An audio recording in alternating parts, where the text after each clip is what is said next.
Tidak ada seorang pun yang tahu apa yang akan terjadi bulan depan, apa yang akan terjadi bulan-bulan berikutnya. Bahkan besok hari Senin, apa yang akan terjadi kita juga tidak tahu. Oleh karena itu kita harus punya keyakinan, punya keberanian di dalam Tuhan. Jangan kecut hati, jangan tawar hati. Bapak Ibu Saudara sekalian yang terkasih dalam Tuhan, setiap orang pasti akan menghadapi proses, mengalami proses. Supaya dengan proses ini kita semakin dewasa di dalam Tuhan, bertumbuh, berkembang, dan akhirnya Tuhan menghendaki kita berbuah. Seperti kemarin Bapak Ibu Saudara sekalian, kita merasakan angin yang begitu besar. Kalau pohon-pohon di sekitar kita, kalau saudara memperhatikan pohon-pohon yang besar itu, diterpa angin yang demikian kencang, kalau akarnya tidak kuat, kira-kira apa yang terjadi? Pasti akan rubuh. Apalagi di Semarang, kita mendengar kemarin, ya toh, terjadi banjir di banyak tempat, bahkan di sekitaran Simpang 5, di Pedurungan, di Mangkang, air meluap. Untuk menghadapi badai kehidupan ini, kita butuh kekuatan, kita butuh keberanian, dan semuanya itu sumbernya hanya dari Tuhan. Oleh karena itu, jangan mengandalkan diri sendiri, jangan mengandalkan kekuatan sendiri. Kalaupun saudara mungkin punya harta kekayaan, punya kedudukan, atau punya koneksi, nah, jadi punya koneksi itu hubungan. Kadang orang, wah sombong ya, saya ini dekat dengan bupati, saya ini dekat dengan gubernur. Oh, saya dekat dengan Tuhan aja tidak sombong kok. Kita harus dekat dengan Tuhan, mengandalkan Tuhan, jangan mengandalkan manusia. Jadi Yosua itu diberikan janji yang luar biasa oleh Tuhan. Kalau kita mau memperhatikan, mau menyelidiki baik-baik ayat yang ke-3, ini janji yang luar biasa. Setiap tempat yang akan diinjak oleh telapak kakimu, ku berikan kepadamu, seperti yang telah kujanjikan kepada Musa. Jadi Yosua ini diberikan perintah oleh Tuhan untuk menerima tongkat estafet kepemimpinan dari Musa kepada Yosua untuk memimpin bangsa Israel masuk ke tanah Kanaan. Dan saudara tahu, bangsa Israel itu adalah bangsa yang bagaimana? Tegar, tekuk ini kok nama hidok ini. Nek hidok tegar ini kok pripun? Mboten iso ndukuk. Dengengek terus. Sopo kowe?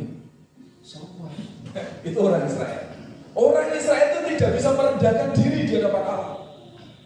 Jadi seringkali mereka memberontak ketika mereka mengalami kesukaran, mereka melupakan kasih Tuhan. Mereka bersungut-sungut, mereka marah. Bahkan sekali waktu mereka berkata, opo neng Mesir kuwi kurang kuburan, nanti aku tekan padang gurun. Kenapa harus dikubur di sini? Mereka tidak mengingat bagaimana kasih setia Tuhan. Ketika mereka keluar dari Mesir, ada 10 tulah, ya toh, hukuman yang luar biasa yang diberikan kepada orang Mesir. Dan mereka menikmati perlindungan Tuhan yang luar biasa. Bahkan malam terakhir sebelum mereka meninggalkan Mesir, perhatikan baik-baik, mereka ditebus, yaitu ada darah anak domba yang dioleskan di atas pintu, di samping pintu. Itu bukti perlindungan Tuhan. Itu domba Paskah, yaitu malam Paskah. Jadi anak sulung mereka tidak ada yang meninggal. Ketika malaikat maut melewati seluruh pintu-pintu orang-orang Mesir, termasuk raja siapa? Saudara tahu? Fir'aun, anak sulungnya juga mati. Tetapi mereka menikmati perlindungan Tuhan. Walaupun begitu, mereka memberontak kepada Tuhan. Mereka tidak berterima kasih kepada Tuhan. Jangan sampai saudara menjadi seperti orang Israel. Kita telah melewati tahun 2022. Mulai dari tahun 2020, 2021, 2022, itu masa yang panjang, masa pandemi. Tidak ada satupun kita yang dipanggil Tuhan karena COVID. Amin. Itu kemurahan Tuhan. Itu perlindungan Tuhan. Seperti ayat ini, setiap tempat yang akan diinjak oleh telapak kakimu, ku berikan kepadamu. Ini janji keberhasilan, ini janji berkah. Apapun yang saudara harapkan, apapun yang saudara rindukan, kalau kita mengutamakan Tuhan, kita akan mencapai keberhasilan. Amin. Seperti Yosua, kuatkan hati, milikilah keberanian. Dan yang ketiga, yang terakhir, memiliki keyakinan. Yakin bahwa rancangan Tuhan adalah rancangan damai sejahtera. Tuhan tidak pernah salah, Tuhan tidak pernah gagal dalam setiap rencana, ketetapan dalam hidup kita. Ketetapan Tuhan, rancangan Tuhan itu adalah rancangan damai sejahtera. Tetapi ada satu pesan yang perlu kita garis bawahi hari ini. Saya mengingatkan kembali, kita akan membaca bersama-sama Yosua 1 ayat yang ke-8. Kita akan membaca bersama-sama Yosua 1 ayat yang ke-8. 2, 3. Janganlah engkau lupa memperkatakan kitab Taurat ini, tetapi renungkanlah itu siang dan malam, supaya engkau bertindak hati-hati sesuai dengan segala yang tertulis di dalamnya, sebab dengan demikian perjalananmu akan berhasil dan engkau akan beruntung. Setiap orang percaya katakan amin. Jangan lupa memperkatakan Taurat Tuhan.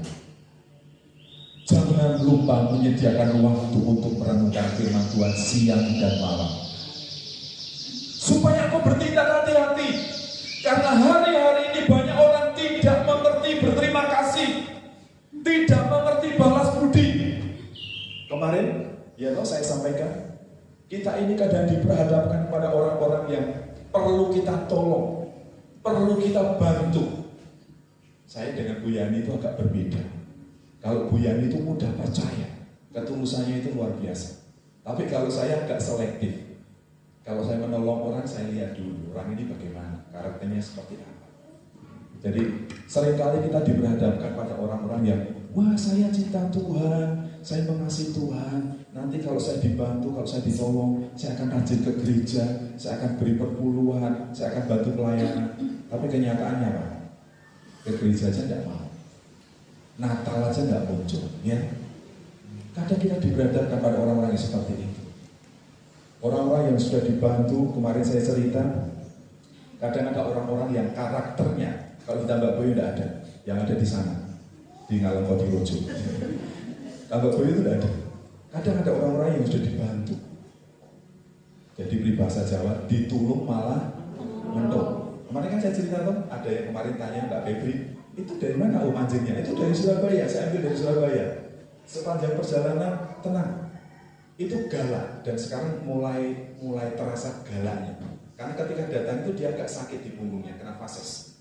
Setelah mulai sembuh, wah, semua orang digonggongi itu, dijegoki.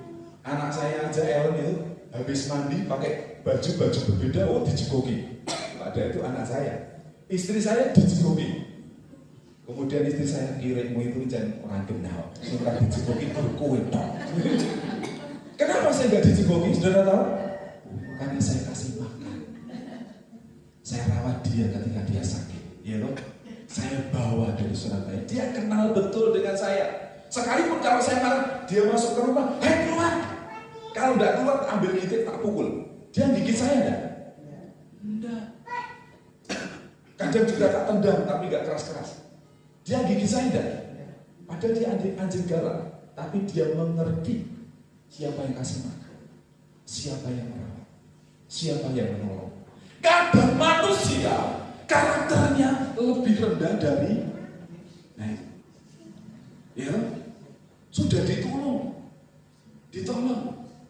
dibantu. Saya mau cerita, orangnya karena tidak ada.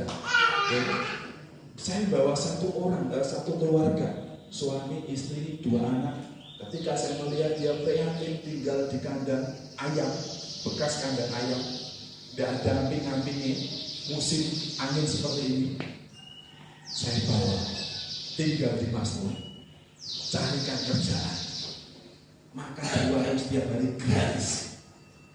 Tapi apa yang terjadi? Menipu, bohong, pinjam uang orang balik, kayak saudara, amin. Ya. Itu karakter manusia yang cari keuntungan untuk dirinya sendiri, tidak peduli kepada orang lain, apalagi tidak peduli kepada Tuhan. Tapi kita tidak demikian. Saudara, jangan lupa memperkatakan kita Taurat. Renungkan siang dan malam, supaya kita bertindak hati-hati.